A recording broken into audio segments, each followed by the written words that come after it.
విశాఖలోని పారిశ్రామిక ప్రాంతం ములగాడలో ఉన్న శ్రావణ్ షిప్పింగ్ కంపెనీలో శుక్రవారం రాత్రి ప్రమాదం సంభవించింది. ఓ కంటైనర్ నుంచి మరో కంటైనర్లోకి సరుకు లోడింగ్ చేస్తుండగా ఒక బ్యాగ్ నుంచి ప్రమాదకర కెమికల్ పౌడర్ లీక్ కావడంతో 5 వ్యక్తులు తీవ్రంగా గాయపడ్డారని పోలీసులు ప్రాథమికంగా తేల్చారు.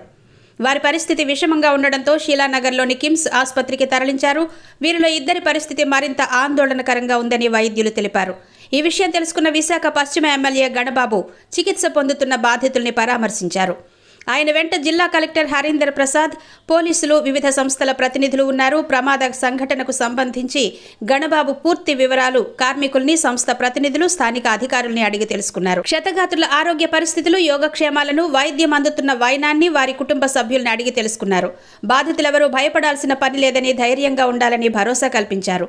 బాధితులకు మెరుగైన వైద్యం అందించాలని వైద్యులు శ్రావణ్ షిప్పింగ్ యాజమాన్యాన్ని ఎమ్మెల్యే గణబాబు కోరారు. బాధితులకు మెరుగైన వైద్యం అందించాలని వైద్యులు శ్రావణ్ షిప్పింగ్ యాజమాన్యాన్ని ఎమ్మెల్యే గణబాబు కోరారు.